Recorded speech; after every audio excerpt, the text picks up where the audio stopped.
Good evening. Thanks for having me here, and thank to you for coming.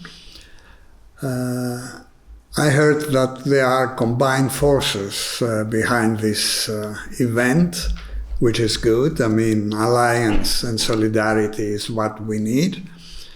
But I have to thank personally my good friend Ares Kalantidis, who I believe is behind my invitation. I heard from your talk, thanks for the introduction, that the idea came out after, let's say, the Greek crisis and how it has been, let's say, analyzed, accepted, and explained in Germany. But Greek crisis was not unique, of course.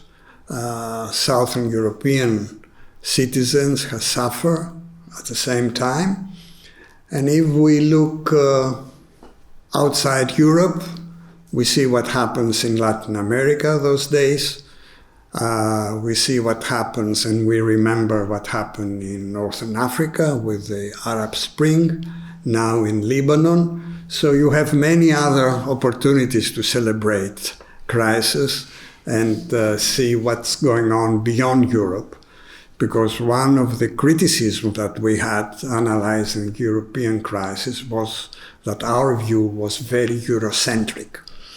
And that was a very important critique, because in the discussion in the IMF, there were several countries from so-called Third World, the global South, that were complaining that IMF were providing funds to save one of members of the rich club. So it is a very, let's say, important point of self-criticism for us in Europe to see the crisis that I'm going to talk about, not just as a kind of, let's say, individual or particular crisis, but as the normal conditions of how global capitalism works. And this is why I am focusing on the uneven development issue, because I believe it's a key to understand what's going on, not just in Europe, in particular places, in particular countries, but globally. Because uneven geographical development is across scales, across places, across cultures. I'm not an economist, I'm a geographer, and I classified myself as a radical geographer. So I'm not going to speak much about economics, but I would like to raise the issue of something which I believe it's very conjunctural as well as important for our days, and this is inequalities. It seems that during the last 3 or 2 particularly decades, and particularly after the global financial crisis, inequalities have been very high in the agenda. If you open now the reports by major capitalist institutions like the World Bank, IMF, OECD, European Union itself, particular banks like Credit Suisse, JP Morgan, and so on, everybody speak about inequalities.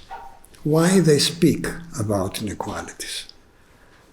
They don't say immediately, but if you read behind the lines, then you realize that they speak about inequalities because inequalities threaten the existence and the reproduction of capitalist societies, and even threaten liberal democracies. And those major institutions, they do care not about us, about how we suffer those inequalities, but they care about how they're going to reproduce themselves, first as institutions, and second as, let's say, societies where capital can accumulate on the greatest level possible. With few exceptions, space and geography is absent from this inequality debate. Very few cases you will find, and only in terms of country differences. In this imagination, country difference is assumed that can describe everything, and the assumption is that countries internally are homogeneous, something which is far from the truth. And if we go now to my theme on the economic crisis, and I can, let's say, generalize, I'm not an expert, I don't know much about it, but I'm sure you are coming from different countries and you can develop more. Those inequalities have always a particular effect, or they rise out from spatial and geographical contents, geographical issues. And the explanation, and the major explanation of European crisis are fit well into this model. They ignore space, they ignore geography.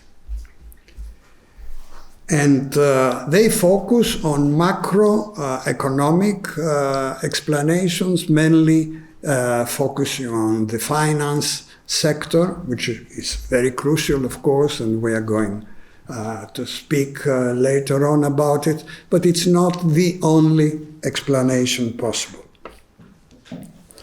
Because inequalities, and particularly those associated with our lives, are coming out from the longue durée of uneven capitalist development, which is the structural reason behind rising inequalities, both social as well as spatial.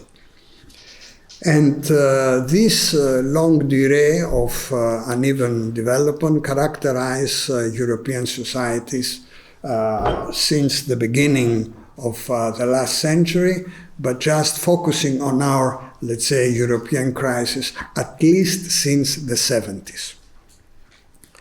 So my point then is that public debt, that everyone believed caused the crisis, is just one among the many effects of the crisis and not just the reason for it.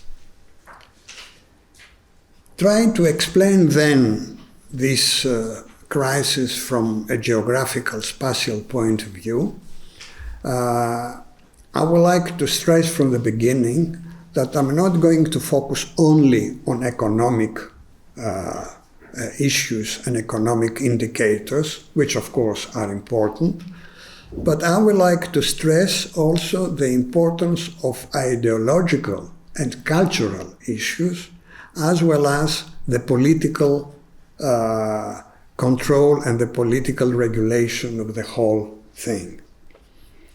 Or as we geographers are keen to say, we would like to see it in an imaginative, material and relational ways. So let me illustrate my argument with 3 examples.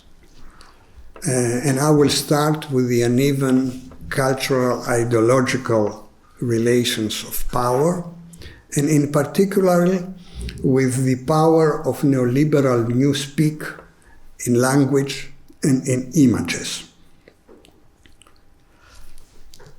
On September 1st, 2008, 1 year before the crisis and 1 year before the Greek so-called rescue program, Financial Times published an article entitled Pigs in Moog, where PIGS is an acronym for Portugal, Italy, Greece, and Spain, starting with the following quote. 8 years ago, pigs really did fly. Their economies soared after joining the Eurozone, interest rates fell to historical lows, a credit boom followed. Now the pigs are falling back to earth. The use of acronym PEAKS marked the start of an economic and geographical imaginary that symbolized a revival of very old historical, cultural and social stereotypes which portray the difference between the south and the north of Europe. The acronym brought back the colonial power of naming inferiors because the colonizers have the power to do so. And the Financial Times was also playing with the English expression of pigs flying, referring to something impossible or unreal, as was the success of Southern economies at the beginning of 2000.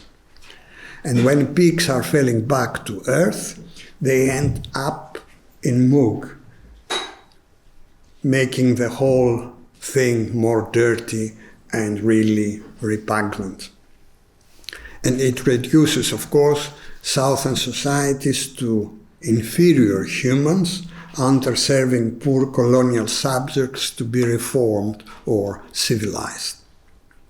Later, when the crisis started spreading to the rest of Southern Europe, parallel to economic and political authoritarian interventions, there was a very strong and bitter ideological war.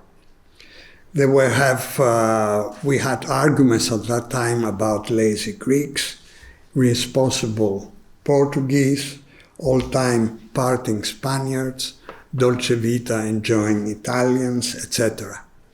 And since 2010, a huge media campaign using negative iconographies against Southern societies and people, revealing, and we can remember, let's say, here in Germany, the famous focus cover with the Aphrodite of Milos, missing hand giving the finger, or the other one that was published in Frankfurter Allgemeine Zeitung with a Spanish flag without S, rationalizing the neoliberal mantra, no pain, no gain.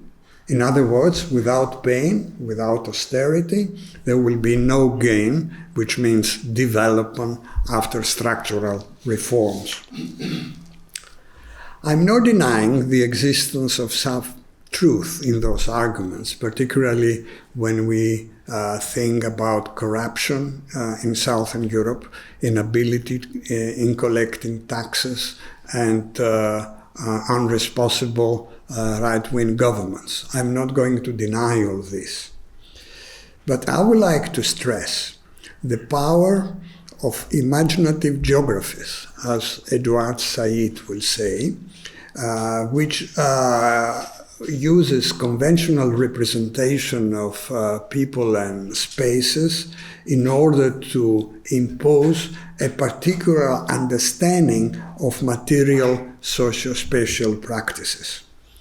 And the contemporary racist imagination of pigs is nothing else but using the well-known binary distinction between us and the other, where us is always the positive way of thing and the other is describing the negative.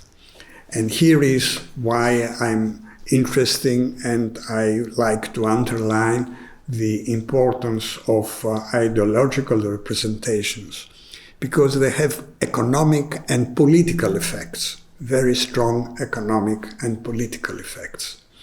And with this, I'm going now to my second example, which is the materiality of uneven economic relations. Well, blaming the victims through negative cultural imagination had a dual focus. The first one was to promote the narrative and to frame the case, the causes of the crisis, to be only in terms of irresponsible and not well-behaved Southern Europeans who live beyond their means, as the Swabian housewife argument goes. In this respect, the failure of Southern Europe and societies resulted only from internal endogenous reasons, because those Southern Europeans didn't work well, they had high pensions, people were demonstrating all the time, students demanding better education, they demand, let's say, better health services. Because all of these, they had the crisis.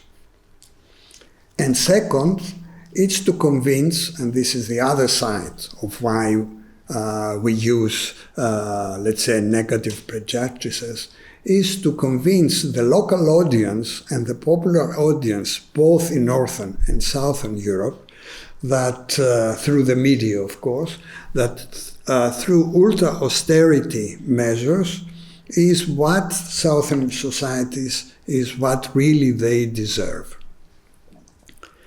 Bearing these practices in mind, I would like to stress now a major concern. What happens in a particular place, in a particular society, in particular conjuncture, particular time, depends always on the contradictory articulation between internal endogenous and external exogenous conditions. Places, regions, countries are not bounded entities. They are open and porous, and their institutions, firms, and people are always interact. They are always in relationship with other places, with other people. And this is crossing scale, from global to local, from local to global, and vice versa. And this is also very obvious at the European scale, because European unification and the Eurozone made exactly like that, to open every place, to open every society, every local neighborhood to the rest of Europe. So we cannot think that places have just only development or a negative, let's say, situation, a crisis, because only for internal reasons. Of course, there is a shifting important between those conditions. Sometimes internal reasons are more important than external ones, and vice versa. But never capitalist development, it's only endogenous or exogenous. For a very simple reason. Because capital accumulation requires the circulation of value across space at the highest speed possible. Of course, if you speak to politicians, the politicians are very clever when they have a positive economic situation to claim that everything is because they have done their own policies and you are happy because we have done it. We managed to do so. And when there is something awful happen to a place, oh, it's always because something else outside is responsible. So never do that again. Never think about internal and external. Always try to see the contradictory combination between the two. So that's why I'm speaking about uneven and combined development. Because combined means that what happened in a particular place, is always a correlation between what happens locally and what happens in other places. So those unequal relations in Europe are better understood in three phases. First, from the late 70s until the Euro's introduction. Second, from the formation of the Eurozone until the crisis. And third, the crisis years until today. During the first period, let's say from the 70s until the 90s, southern regions followed a different development path compared to the rest of Europe. After the single market and the institutionalization of neoliberalism, the structural weakness of southern economies became more acute. On the one hand, the gradual hollowing out of the nation-state by giving more powers up to the European Union partly affected local economies. On the other, the imposed by the European Union strong deflationary policies and the loss of various trade protection really damaged one of the backbones of European societies, which was the dense networks of small and medium enterprises, best known, let's say, in areas of Third Italy and other places in the south, but it was a very common characteristic for the entire southern European economies. And these developments, plus the major restructuring of the European division of labor by transferring a lot of industrial activities to Far East, particularly to China, generate a general destabilizing condition and general destabilizing framework. And when southern states and regions found themselves with the same hard currency, which was designed particularly for the northern economies and not from the southern economies, then the first sign of the crisis started to appear. Now, going to the second period, let's say after the Eurozone, until the crisis, we see something different. The trade that was the trade among firms within Europe, let's say southern regions versus northern ones, have relative increase during the years. But that was benefit much less southern firms. This was because the market access improvements benefit less southern Europe for 5 main factors. Let's see them briefly.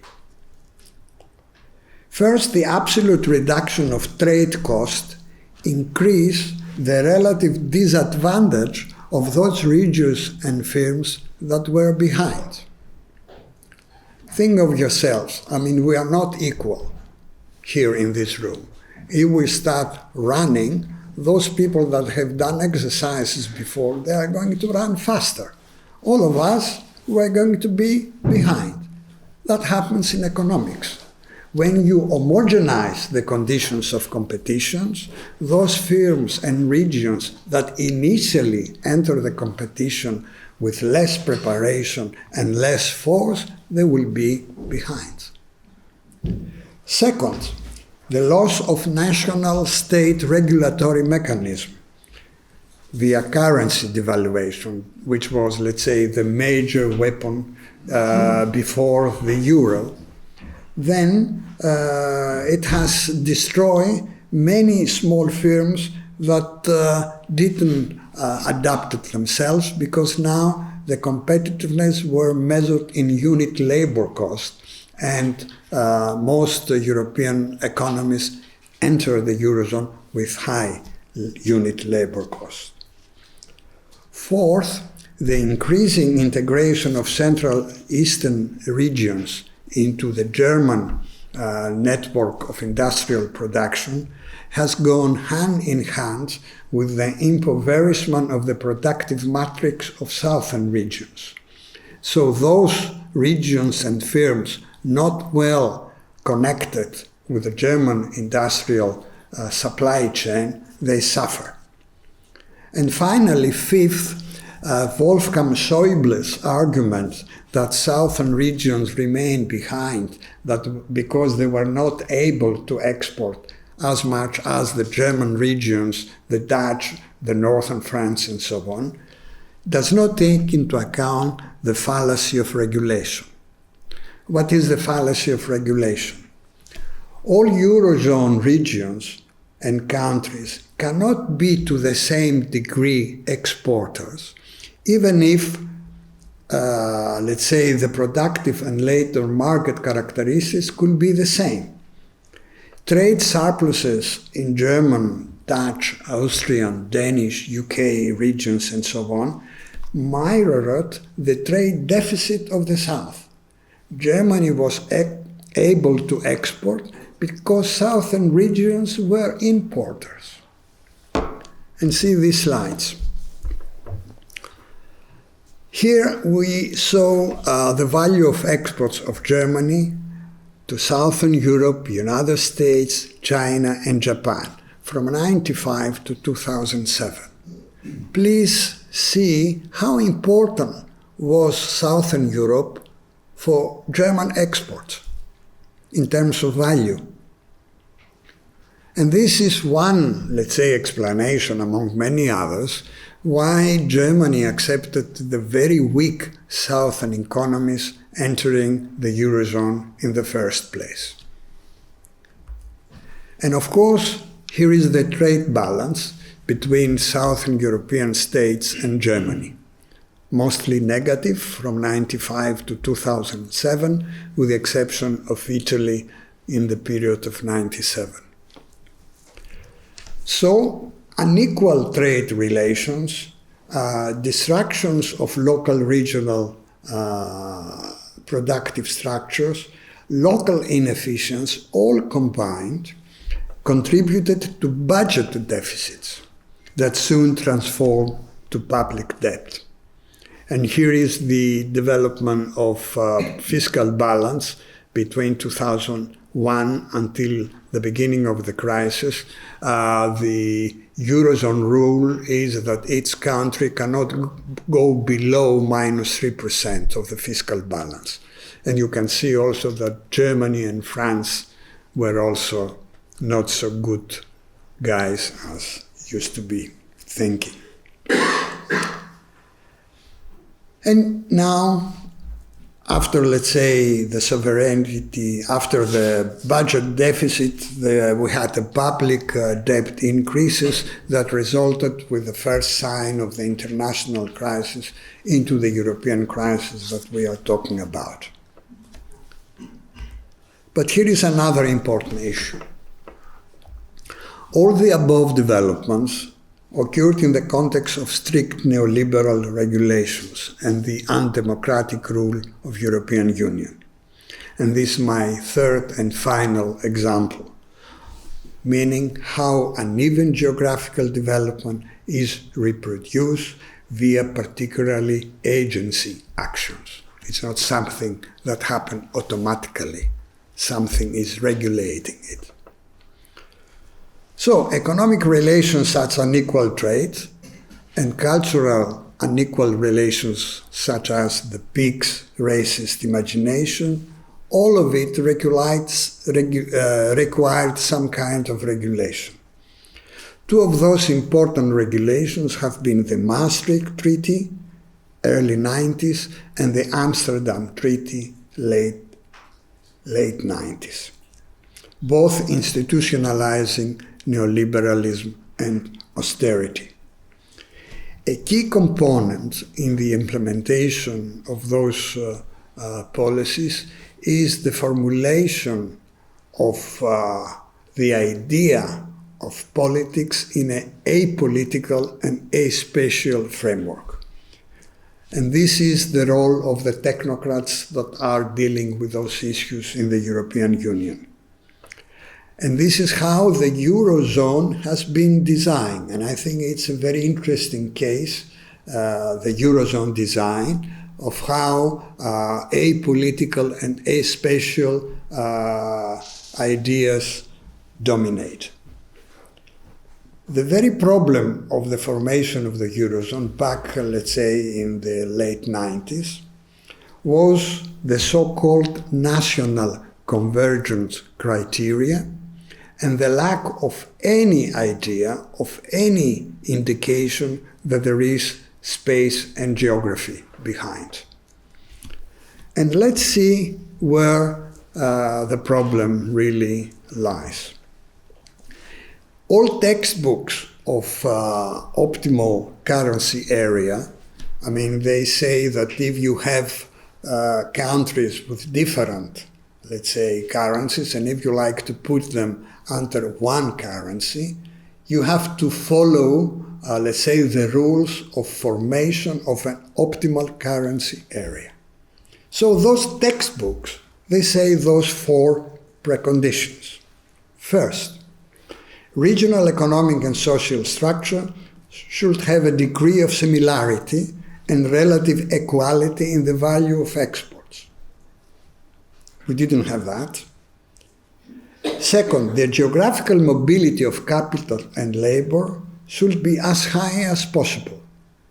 Of course, we know that capital mobility is higher than labor by definition, but in the case of Europe, the labor mobility is much lower compared to big markets like United States. Third, regions should have a similar propensity to inflation. And fourth, there should be an automatic fiscal mechanism that through a central bank will compensate for different financial shocks. The central bank should also operate as the lender of last resort. This last condition is absolutely critical. Those 4 conditions are in the textbooks of optimal currency area. Nothing radical, nothing Marxist, straightforward liberal economics. None of those conditions existed at the time of the Eurozone introduction, nor they do today. So it's not accidental that all those preconditions speak about social and geographical preconditions for a very simple reason, because markets are always socially and geographically determined. They are not something in the air. They are something that real people are participating, doing, firms are acting, they trade, they communicate, they travel. So I don't know if that was on purpose or it was by accident, or because of the inability to foresee the future. It's an open question. I don't like, let's say, to make conspiracy theory here, but let's see the after fact, the fact after the crisis. Still, one of the iron laws of the Eurozone is the independence of the Central European Bank, which always is like an anathema for them to be acting as lender of the last resort. This is exactly the opposite with the Federal Reserve in the United States.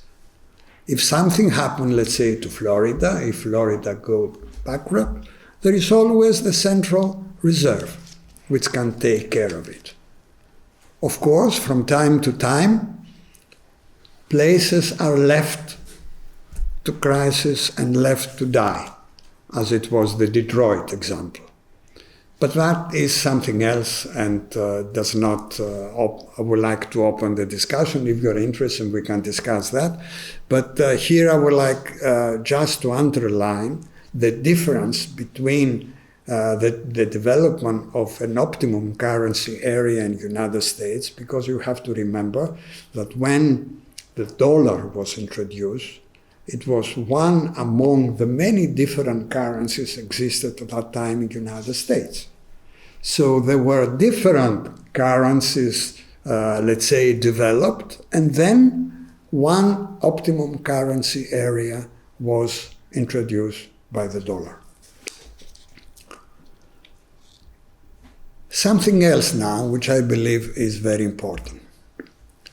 What is missing from the Eurozone crisis debate is the fact that the Eurozone is a production of a new hybrid, uneven spatial scale, that it is indispensable for the production of European capital. Currencies in use throughout the world have no value without the underlying sovereignty and cultural and political power at the same scale to make them the legal tender of capitalist exchange. The trouble with the euro, and think about that for a moment, is that it attempts to overlay a monetary dynamic on a political geography and a political space scale that does not exist as such. Think for a moment, what is the dollar? Why dollar is, let's say, the representation of United States? Because it correlates one by one with the sovereign power of United States, with the same space and scale, and with the culture of United States. Same with the English pound, same with the yen. Think for a moment about the euro. What is, let's say, the sovereignty space of Europe? Does not exist. We have different countries using the euro. There is nothing comparable to what happened in the United States with the dollar and what happened with the euro in Europe. Of course, during the time of prosperity, this major contradiction remained dormant. But with the first sign of the crisis, then we had the prejudices of the Greeks that they are lazy, the pigs, etc. And we had something else which appeared quite strongly. There was a rise of demand for social and spatial justice. Why? Because during the old Westphalian framework, let's say when each country has its own currency and each country has its own sovereignty power, the who and the where of justice was totally and immediately associated with the legal and cultural recognition, with economic redistribution, with equal political participation. None of those who participate today in the Eurozone are subject of justice at the Eurozone level. They are subjects of justice only on their own nation state, not at the Eurozone level. So that's why there is this kind of uncertainty about the euro, and this is why it is a hybrid currency. It's not, let's say, a normal international currency. And that's why those prejudices that we were describing before against those who felt in the South.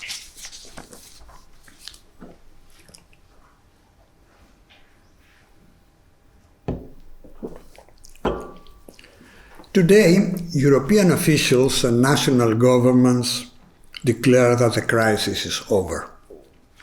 I don't agree. The economic recovery is very weak. Public debt and unemployment figures remain high, in the case of Southern Europe with the exception of Portugal, while uneven geographical development persists and regional differences increase during the period from 2000 to 2018. European regional policies and the so-called territorial cohesion programs are marginal compared to other spending, and they are totally incompatible with policies of competitiveness and austerity. Furthermore, Europe enters a period of recession, and as citizens, we continue to suffer for undemocratic and unaccountable operations. So it seems that the structural characteristics that caused the crisis remain largely unchanged, and all sorts of new difficulties are building up, like the Brexit, the migrant and the refugee crisis, rising xenophobia, right-wing political parties, you know pretty well. So in this respect, European Union institutions at all scales lost legitimacy. And this is true for the traditional political forces of the right and the left. Places and people that experience deprivation effects after the decade-long uneven development, turn now to those extreme right-wing and xenophobic political forces or vote against the status quo, as the Brexit case. The prospect of further fragmentation and enclosure in 45 uneven and highly competitive nationalistic units lies ahead. See what happens in Catalonia, but also what is the now case in Hungary, Austria, or Italy under Salvini. These developments have been visualized by Umberto Eco, who wrote in 1992, "Europe looks integrated, but in reality it is more disintegrated than it has been since the 18th century.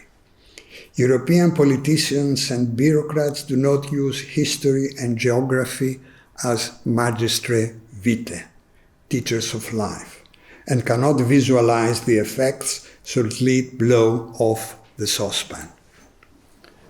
I believe the dramatic effects visualized by Umberto Eco 27 years ago are already with us. Is this then the beginning of the end of the European Union, as many are asking these days?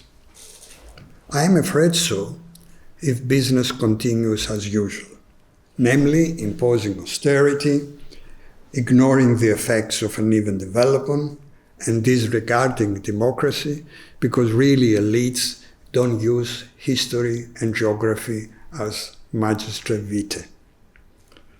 Thus, as a precondition, I think we all agree, a major political change we need, both away from neoliberalism and austerity, so please think twice to whom you vote, plus a paradigm shift to include uneven geographical development in our thinking, particularly in the thinking of the left.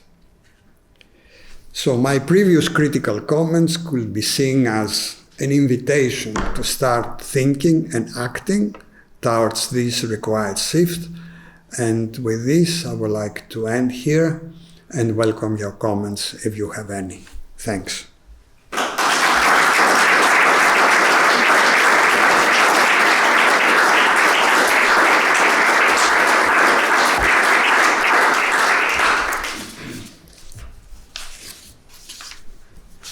So I'm open for comments, guys. Don't be afraid.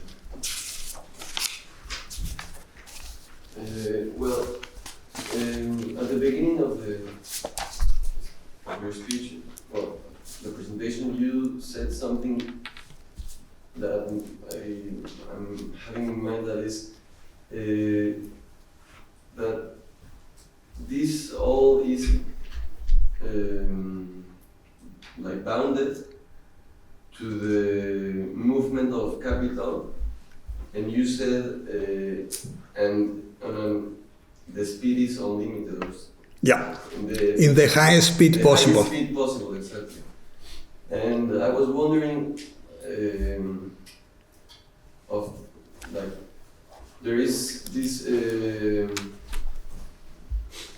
idea of a united Europe, and speed travels around as fast as possible, but people and interactions don't. And I was wondering if we need a politics of speed, because speed has no politics, and we don't speak about how we can measure it and how we can reduce it in order to maybe these inequalities are bigger because money is always moving in a continuous speed, and so I wanted to ask you about this politics of speed. I think it's a question of the movement of capital and the movement of value rather than the speed. So you have to control capital movements, independently of whether there is a slow or a high speed. And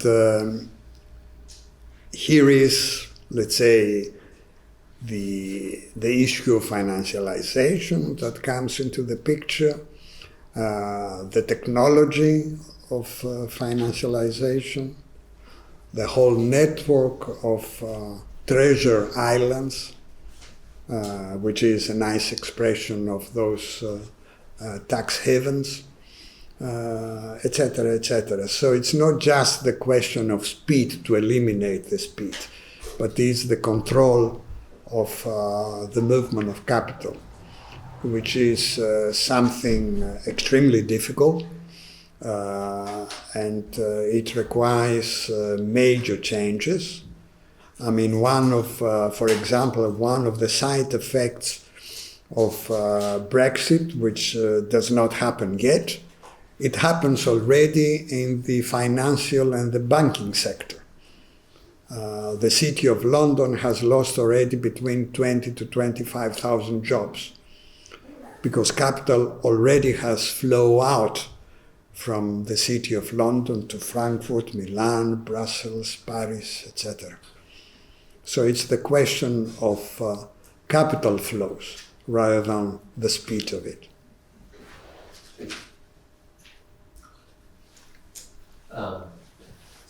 Thank you for your talk. My question is, does the euro have to disappear? Sorry? Does the euro as a currency, does it have to disappear?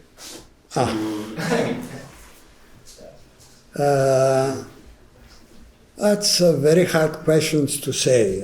First of all, I said from the beginning that it's not, I'm not an economist, so I would like to say only from a political geography and cultural point of view.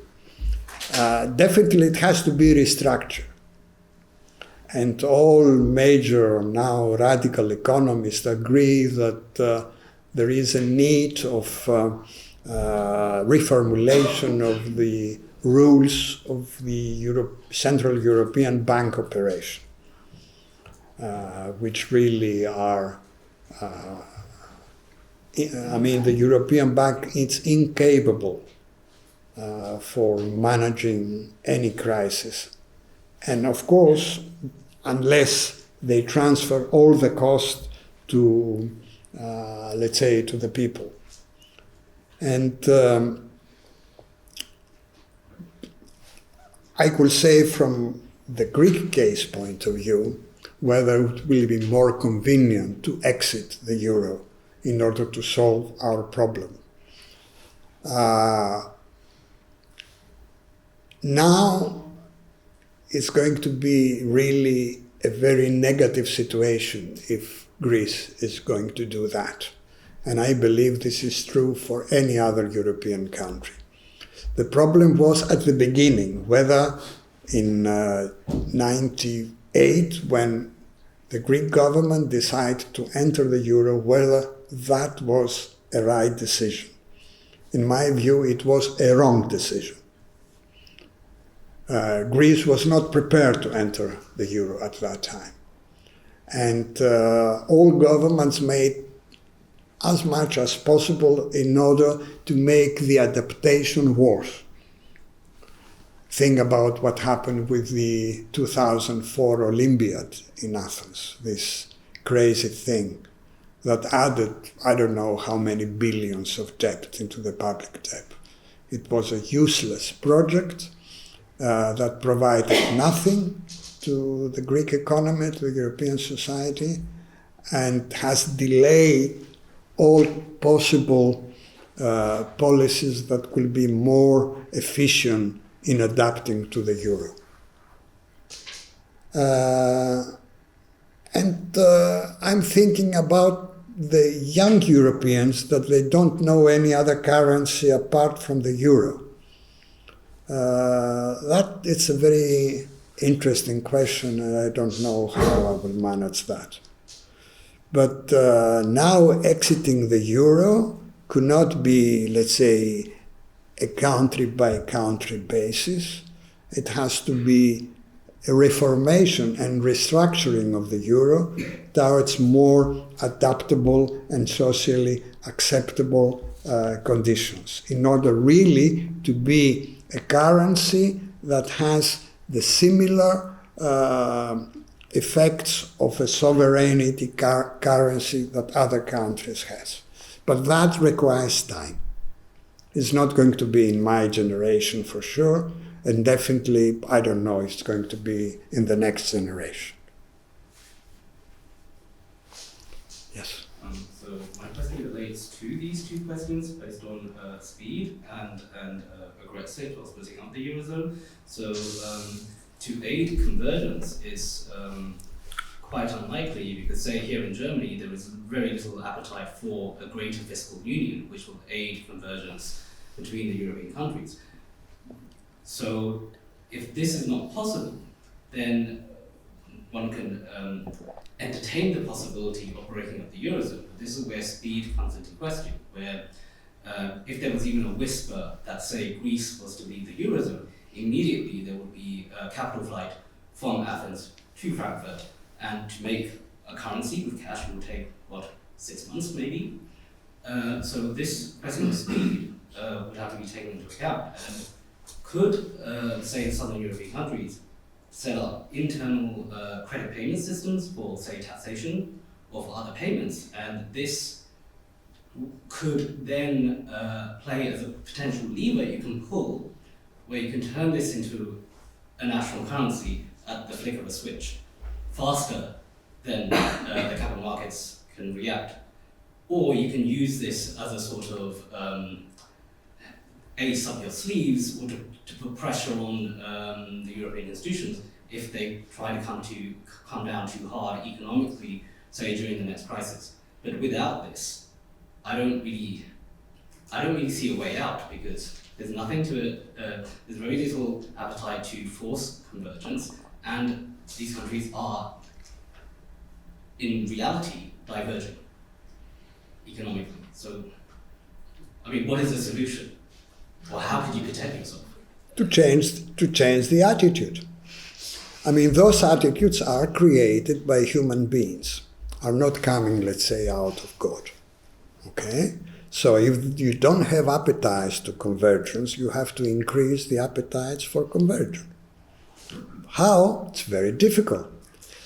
It's extremely difficult, I agree, but this is how we fight. This is the terrain of our fight.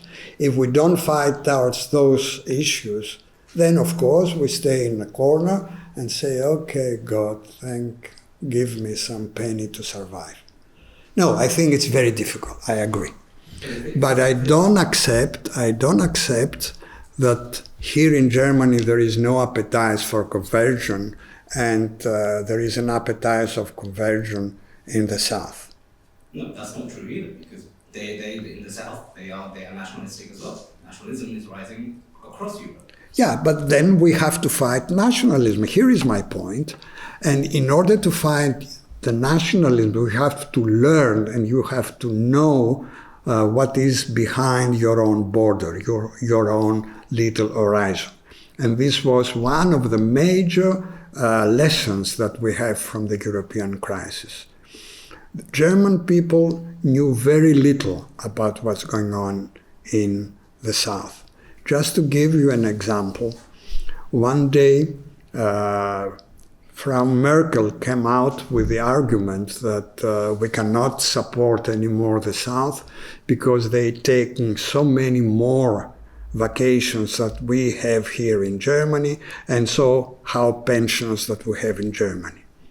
But then the next week there was a very long article in the newspaper Die Welt coming out with a very interesting measurement of how many days every European country has as vacation.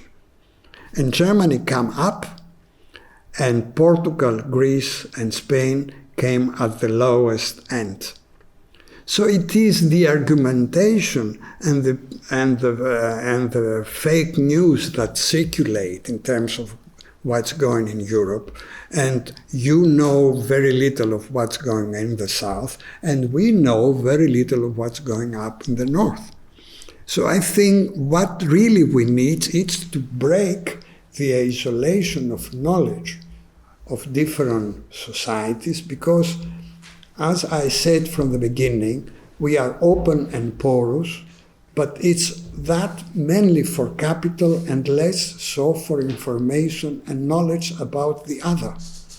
And I remember, let's say, the radical geographer Peter Kropotkin that has wrote a very long article in terms of how important is geography in order really to know other people, and by knowing other people, eliminating aggressiveness.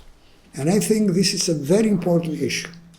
That's why I strongly believe that if, let's say, the Maastricht Treaty and the design of the Eurozone, it's a product of a group of technocrats, we have to change the way the decisions are taken. And of course, this cannot be done just like that. We have to fight. But if you don't fight, you don't change anything. But why if you do fight and you still don't change anything? Because we live in a world of real politics. So we are probably... No. You listen, I was traveling across Europe when I was 20, more easily than I'm traveling now. So, it was a period of time that those borders didn't exist. Now those borders are opening up because there are, first of all, some politicians which are doing, of course with the support of the people. That's why I said in the end, think twice to whom you vote.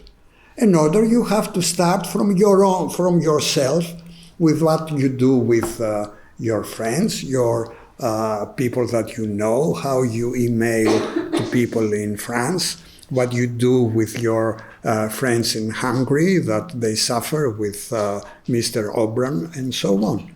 So it's a matter of personal choice and personal fight that you have to start from now, and you have to be organized. Of course, you cannot do alone, you cannot change everything on alone, but you have, first of all, to think that if something has been organized by a group of technocrats, those technocrats are also people, that they make decisions. And if people are making decisions, they can take other decisions as well. Not without pressure, not without, let's say, try to convince with, let's say, a different vision of the world, with a different vision of Europe, with a different vision of the Eurozone, with a different vision of the Euro. Aris? One of the goals... it's also a lady, sorry, Aris. Thank you very much for your call. I really loved it. I have a question about something, which is, what do you think about this new European parties, like those parties that pretend to represent the whole Europe? Like, for example, this progressive pan-European party called, or maybe DiEM25. Do you think that they have a future? Do you think that they can be considered, maybe not a solution, but what do you think about them, and how do you see them in the next year? And that last question, would you vote for DiEM25? Sorry? Would you vote for that party, DiEM25? I vote for Syriza. Okay? But I admire their own, let's say, effort. I have many friends that they vote. A lot of my students vote for 25 days. And also I think Varoufakis is an excellent economist. He knows pretty well what's going on. And we have discussed many of my ideas with him, and he agreed. He disagreed on other issues, so that's normal.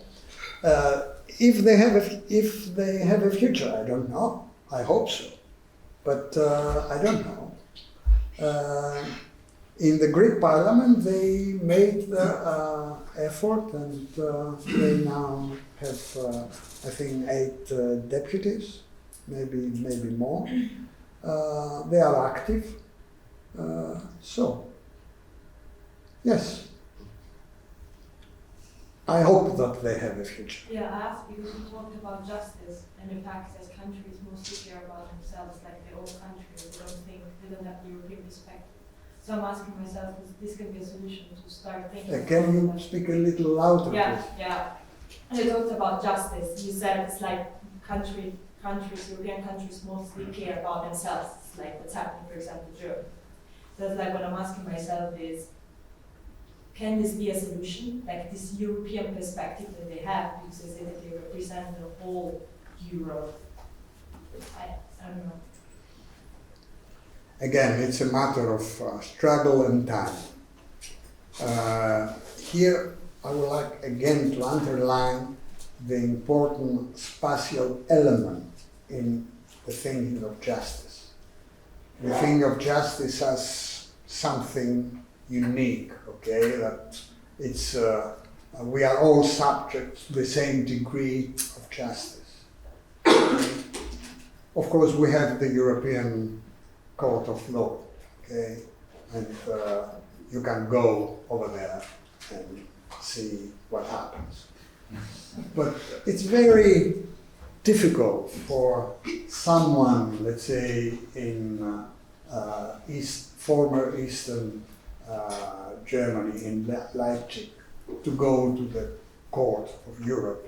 And the same is true from someone from Peloponnese or northern Portugal.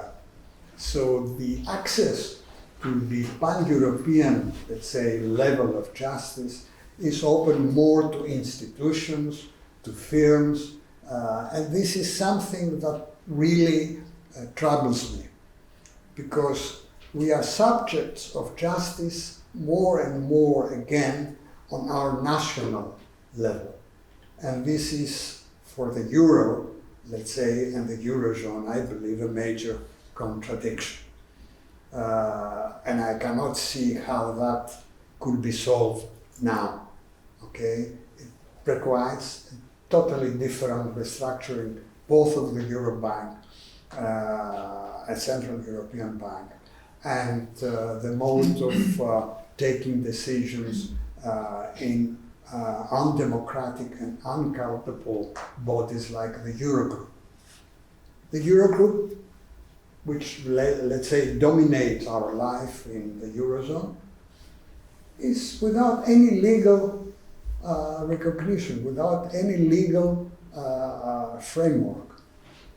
There is nothing written in the European Constitution that is writing about the Eurogroup. Everyone goes as a friend there. They don't take, let's say, notes. There is a president imposed by the Commission. So those things have to change. Aris? So my question was, we've talked so much about Europe, and the subject was Europe, of course, and the European crisis. But this idea of uneven development, how does it translate globally? So how can we think of uneven development at a larger geographical scale, at a planetary scale, for example?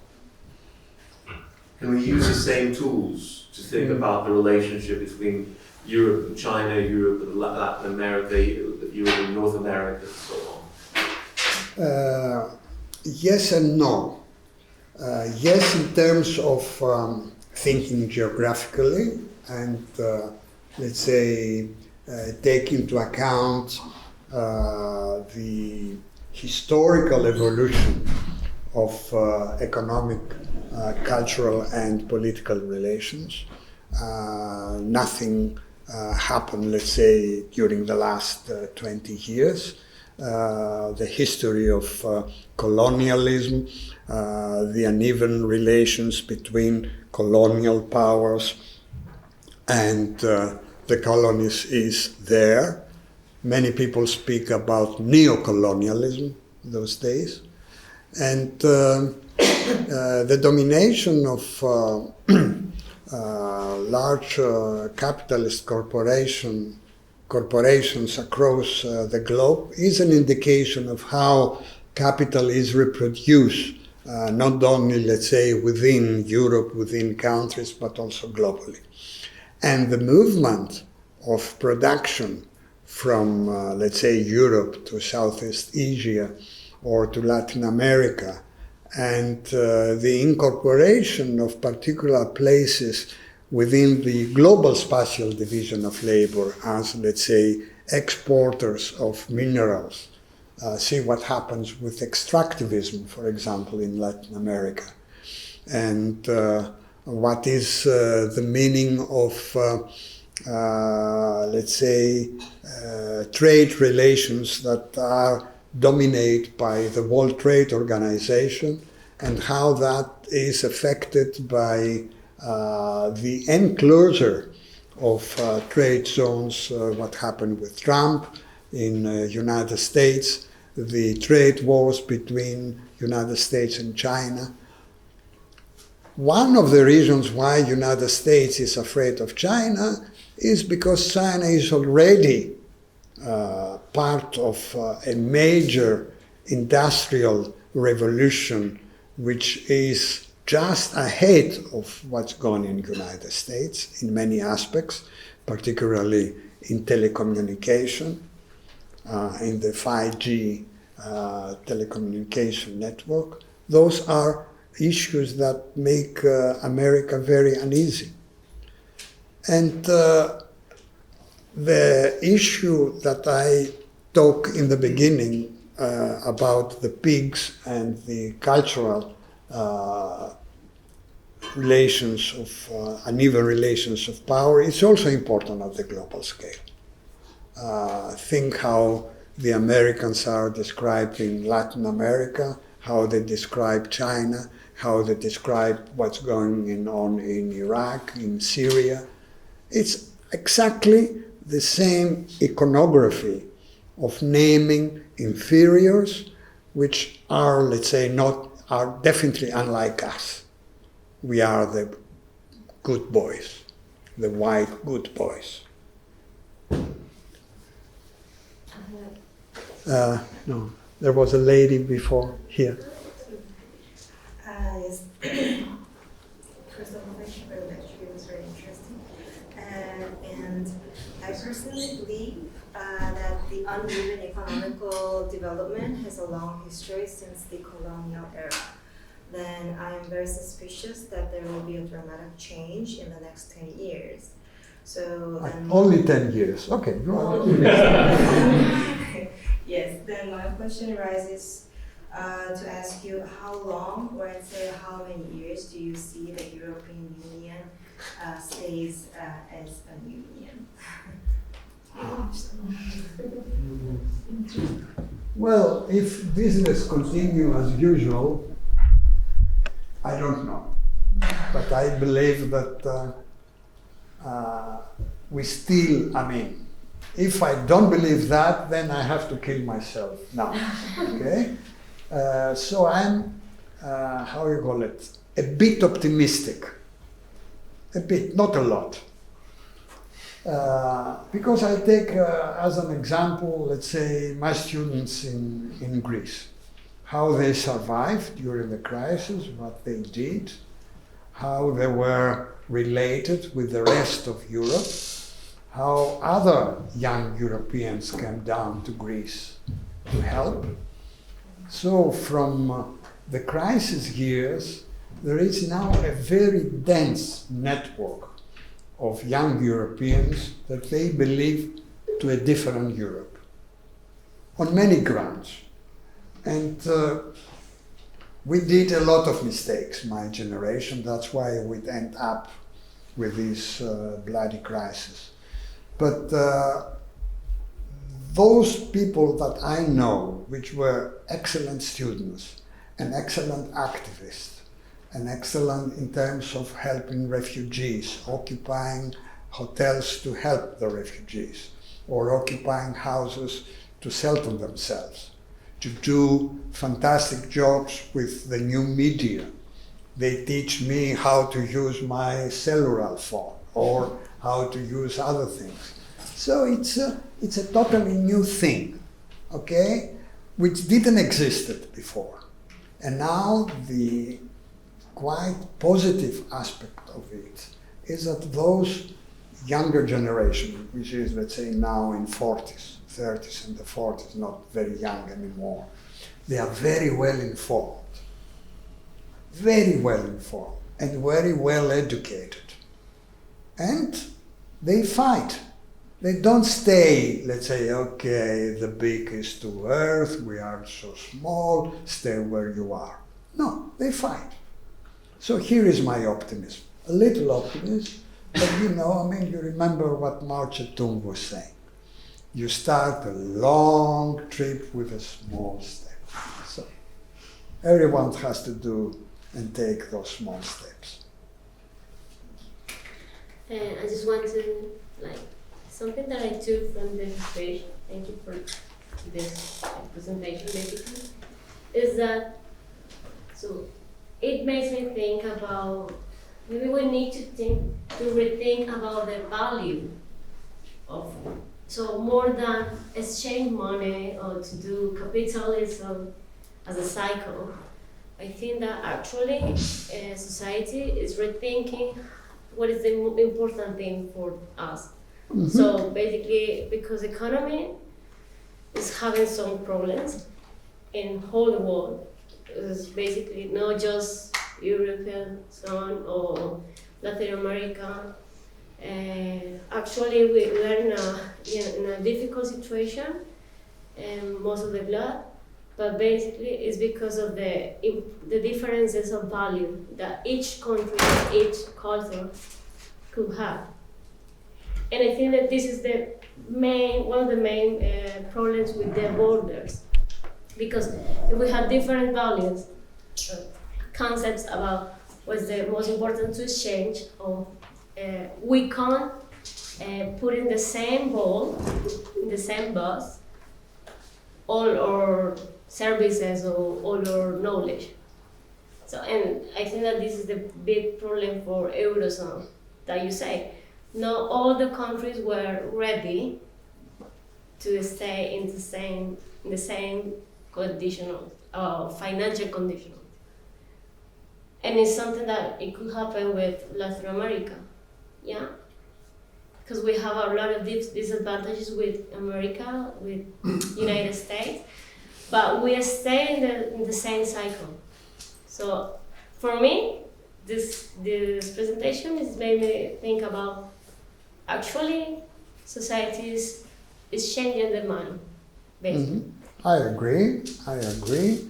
And I would like to repeat what I said to you, that the Europeans around 40 years old now, they have learned definitely more about the crisis rather than people of my age. And definitely they value more quality of life and quality of personal relations, and they, of course, take care about money because they have to find a work to live with it. But it's not only just that. And I believe that their own ability to learn and understand those qualities could continue, and it was not only during the 10 years of the crisis. That's a hope. That's another hope. Yeah. Yes, please. First of all, thank you for doing the talk, and thank you for coming here to educate us on this southern view in the north. What I wanted to know, if you can share a source of media or stream. You spoke about your students, for example. Yes, sir. A way where there is an exchange of ideas between people who are interested across Europe. So there are many national media ranging in different varieties. But do you know if there is a broader European platform to communicate? Because it's also about being able to listen to other viewpoints and to find them actually. Mm-hmm. And as you spoke about, it's also a space of culture which does not exist as such yet. So do you know maybe if some of your students have a project for sharing their ideas, or if there's such a thing? I'm aware of some, let's say, platforms which are more or less specialized on geographical, spatial, social issues. Yes, I'm aware of it. And I know that there are interconnections with Germany and other countries. So I will, if you're interested, I will let you know. And briefly Europe, of course, if I may. Yeah. And maybe transform one of these European Yes, networks. yes. I was ready to say Transform that, Europe. but I couldn't write down. I'm just curious about the situation in Portugal. There are some particularities, maybe in a geographical way, to make Portugal recover more easily. You can speak about a permanent recovery or something like. Are you from Portugal?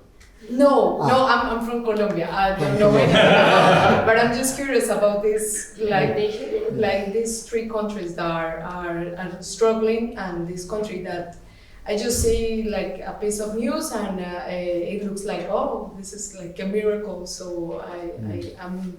You I'm mean just the results of the latest elections? You mean?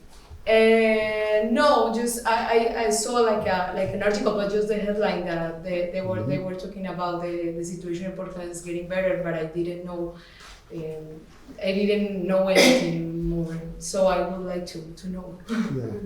Well, to make a long answer short, the level of let's say difficulties of Portugal was a bit less than Greece, and definitely higher than Spain, and even higher than Italy. So if we like to compare the four countries,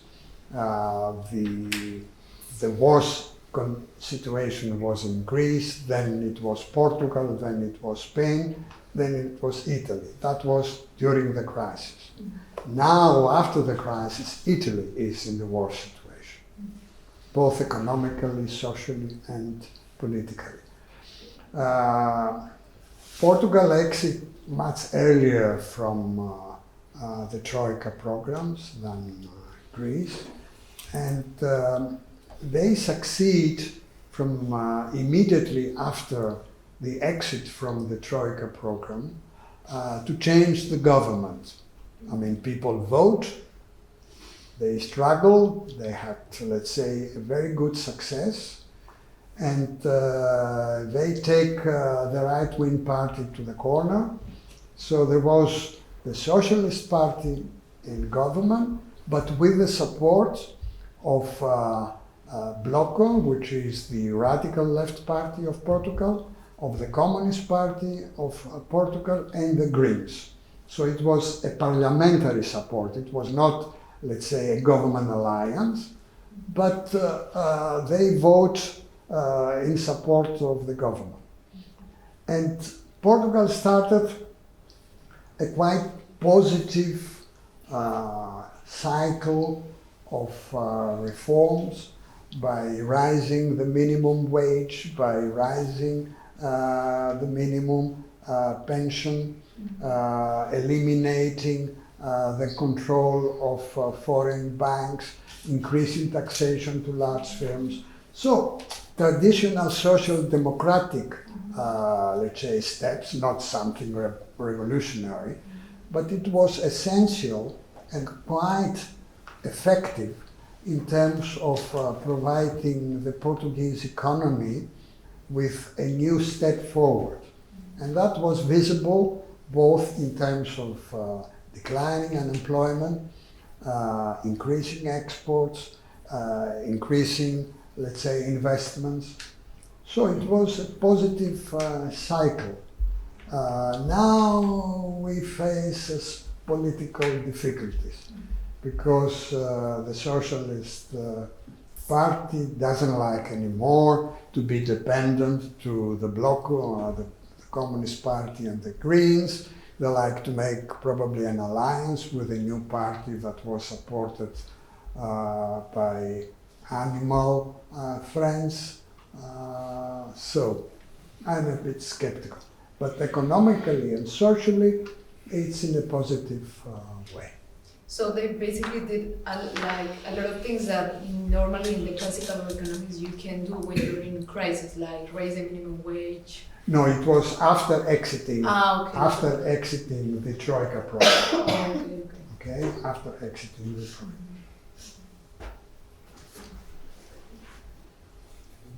Yes. Yeah, thanks. So I was thinking a lot about the way you talked about how the euro doesn't represent a specific territory, or it isn't actually framed in any kind of limitation like some other currencies do. So, for example, what I was thinking is like most countries have, besides a currency, also a set of laws, a constitution that actually represents many social processes beyond economics.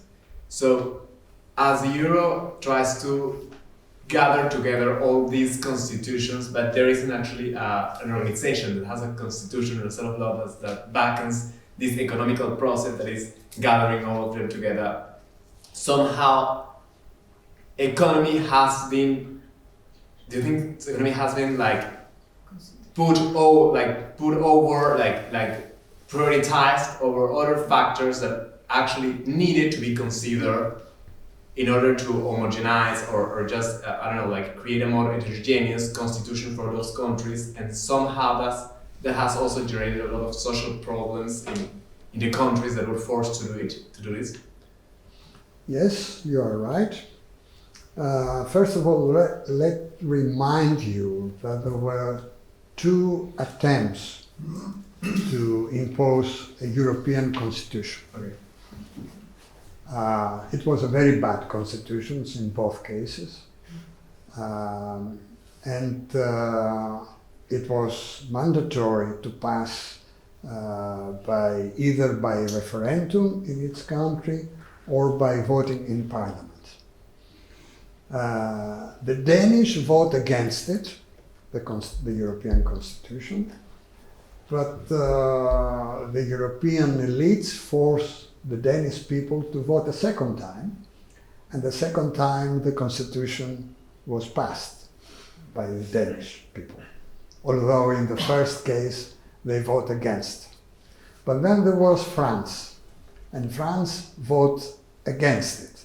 But France is France, and no one is going to impose to French people to vote a second time. So we avoid the European Constitution. And I'm said that because it was a very bad constitution. We had already institutionalized neoliberalism and austerity via the two pacts, the Maastricht Treaty and the Amsterdam Treaty. But the European Constitution, if it was accepted, it will be the end of European society. And now I could not say that I can think of a future of a hope. It was the most, awful constitution that you can imagine. I will set that aside. So we don't have a constitution. So you are right. And I was trying to explain this major contradiction which exists with the euro and the eurozone in order to make clear how important it is to change, first of all, through the European Bank and through the operation of the euro. Abolish the Eurogroup, which is incredible in terms of how undemocratic it is. It's like we are representatives of 5 countries, and we are coming around the table without any legal mandate to decide about the life of our people. It's crazy. And it's good that Varoufakis has made that open. And I advise you to see the film by Costis Hadjimichalis, which really explains the whole thing. So this was the case. It was a club of, let's say, well-paid ministers of economics. They come around the table, they decide, we don't know how is the procedure, what you said, what I said, nothing is written afterwards. And then they come with a declaration that we need to impose more austerity and structural reforms to Greece or to Portugal or to Spain because those guys are bad guys, period. Here is really where I believe the contradiction between the lack of representation between cultural, social and justice at the Eurozone level is so important. And if we don't solve the problem, a new crisis will come, probably will not be financial crisis, it will take another item, another issue with a different epicenter next time. But still, Euro, I believe, it's very unstable. And you can see that with the recession that we face nowadays in Europe and the trade wars that is imposed by the United States, and that will decrease German exports to United States, which is a major market, particularly for cars and many other industrial, let's say, products. And that will have multiplier effects to the rest of Europe, because all former Eastern countries like Poland, Czechoslovakia, Austria, and so on are subcontractors to German industries. And the same is true for the rest of the Europe. So if we don't solve the problem, the crisis and another issue will rise again.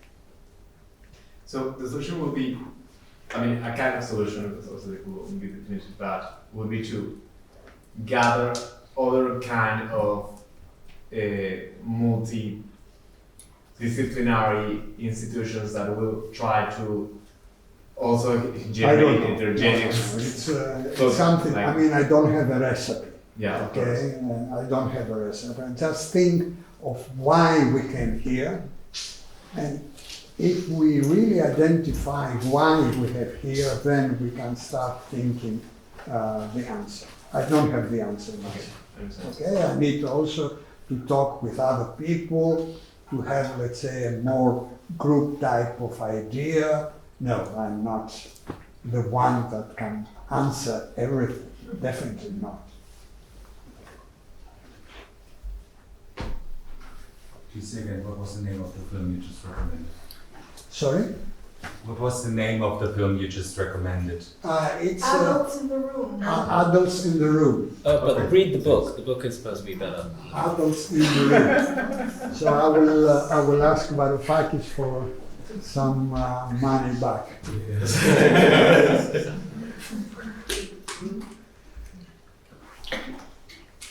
I still didn't think to the end, but in Ares class we just were dealing with like Third Italy and clusters and how much the idea of clusters is relying on trust. And it just came to my mind that the EU 27 are also like some supernatural cluster which has the same intention to have open borders and trust. No. Without the trust, yes, no. Of course, without the trust, but like whether it would be then a major thing to solve crises like in Greece, which can also happen in Italy, by solidarity, like some soft component, which is not, or which can be measured with, in money by implementing maybe some funds, some Europe internal funds. I don't know, maybe, or do you think that maybe this could be the question? Do you think Greece's only problem to get out of this stable, bad situation would be cutting down this politics of austerity by showing more solidarity and trust towards those who are weaker? Let me say that if you ask a European bureaucrat about solidarity, of course they immediately say of what they have done all those years is solidarity.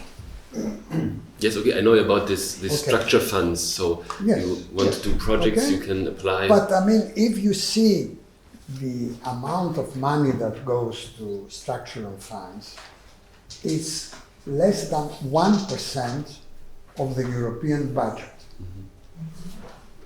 Okay? And the European budget, it's so low that has nothing to do with the very rich area that we classify Europe nowadays. So one of the big issues in the European Parliament is to raise the percentage of output, of wealth of Europe that goes to the European budget. First step. And then second step is the allocation of different policies in order to increase the funds and the money that goes to the need of people. One of the largest percentage of allocation of funds from the European budget is to support competitiveness, competition. But the amount that goes, let's say, to the less developed regions, to peripheral regions like territorial, cohesion, structural funds and so on, it's very low. And this is a very, let's say, visible and easy way to criticize the policy.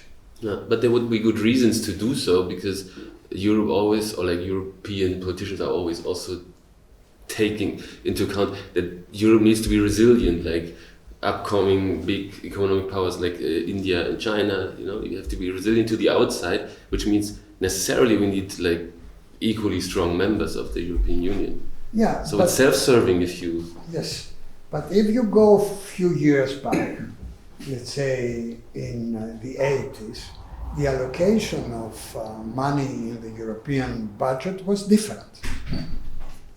It was the territorial cohesion programs. We didn't say at that time territorial cohesions. We had different names, I can't remember now, were very high.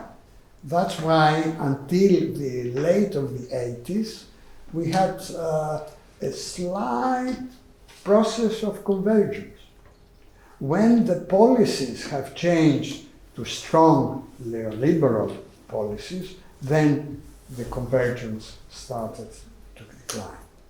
So it was a matter of major decision change, let's say from more social democratic kind of policies to strict neoliberal. First of all, that has eliminated the amount of budget that goes to structural funds, and then it was the increase of funds towards other issues that has nothing to do with convergence. So it was a matter of choice, it was a matter of policy choice. And here is where we have to think about to change. Yeah.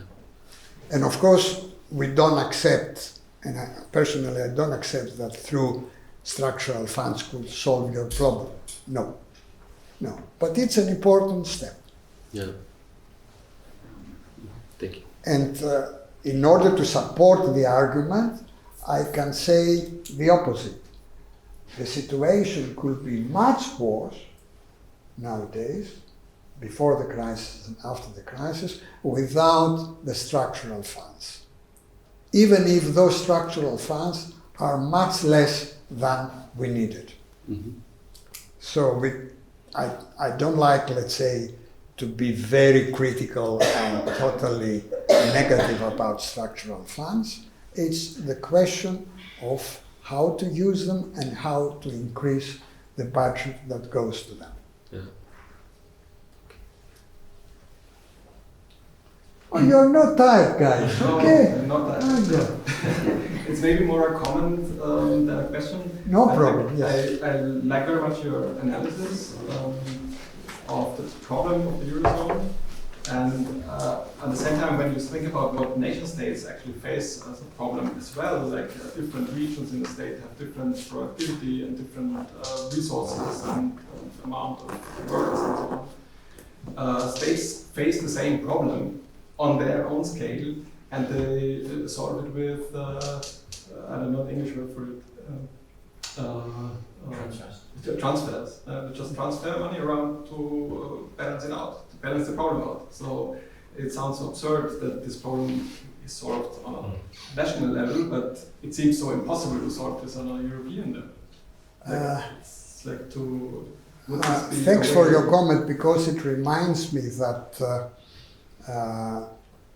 while I was speaking about Southern Europe, the similar relationships of uneven and combined development exist with other, let's say, areas of Europe, like the former East Belt, let's say starting from former Eastern Germany, going down to Hungary and Austria a bit, and then to the Balkans, Romania and Bulgaria.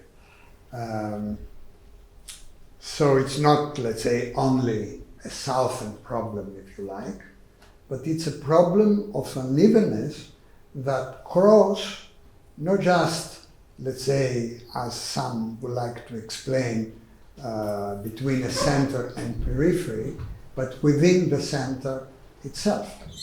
I mean, the pockets of unemployment and the pockets of, let's say, poverty that exist in all major cities and in regions are, let's say, very fine and really lighting the problem of unevenness, which is not just, let's say, between a center and periphery, but across the whole Europe, and of course across globe, as Alice was underlining.